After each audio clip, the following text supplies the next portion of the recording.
What's going on, folks? This is Hero Stormwolf, and this is just a quick, for a better or lack of a better word, editorial piece about review scores and why I don't use them. Now, before I get into that, you have to understand what exactly is a review. A review, in layman's terms, is someone informing you through objective and a little bit of subjective terms whether or not you should buy a game, or whether or not you should play a game, I should say. Now, an example of a review that you should probably watch is go to Rev3 Games, go to Bayonetta 2, I believe it's by Nick. Watch that review, and you'll notice something interesting about that review.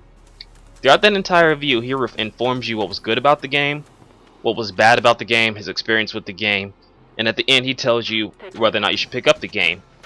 But it doesn't have a review score, and that's really good. I actually applaud that, not using a number score, because number scores to me are useless pieces of information.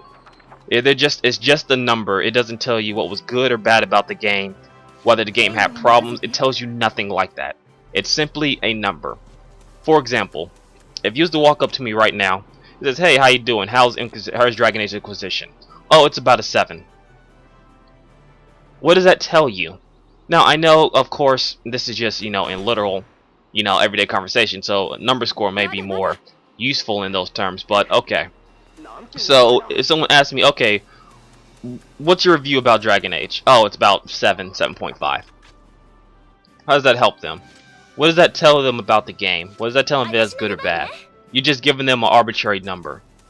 Or if you go to like IGN's reviews, if you used to go to like the Pokemon review or something like that, it's like, oh, it got a 7.5.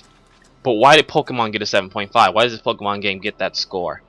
And of course they have a written out in video discussion, but the point I'm trying to come across is people will look at that number score and they'll never even look at the review. They'll never look at why the game got that review score, They'll never look at the written part, the video review, whatever it is. They'll always usually skip down to that number, and that number is just completely useless. At least I think it's completely useless. Simple for the fact that it does nothing to inform the consumer. And big gaming journalists use that score, and I don't know why. I don't understand why you have a number in your review. You're pretty much telling me whether or not I should play this game. You shouldn't have to condense that into a simple number.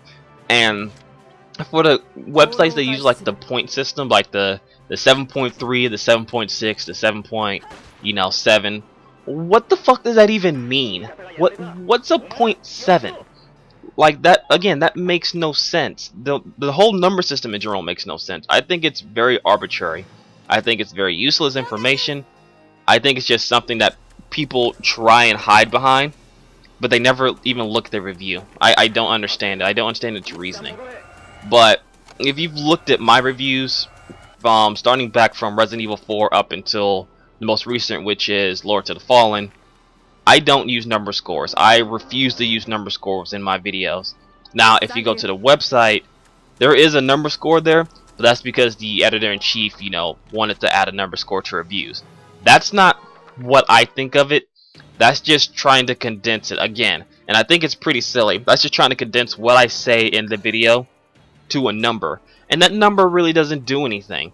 For example, I reviewed Natural Doctrine, right? In my review, I told you that unless you're really hooked on that type of game and you like the very difficulty of it, you shouldn't buy the game. Now, of course, you jump over to, the review on the website, and there's a 3 by the review, What does that 3 tell you? That 3, I'm pretty sure that 3 only conveys that this could be potentially a bad game. But it doesn't tell you why it's a bad game. And people will look at that review score and it's like, oh, okay, it's a terrible game, it's the worst thing ever, and just walk away. They'll never actually look as to why that game got the score it did. Was there any logical reason behind it? So, and to sum this all up, I don't like number reviews. I think it's useless information, and I will never use a numbered score in any of my video reviews. They may be on the website, again, that's not up to me, but in my video reviews, I will never use a number score. I think it's completely useless. I think it's arbitrary information. You'll never catch it here on this channel. Thanks guys for watching, and I will catch you on the next video. Peace.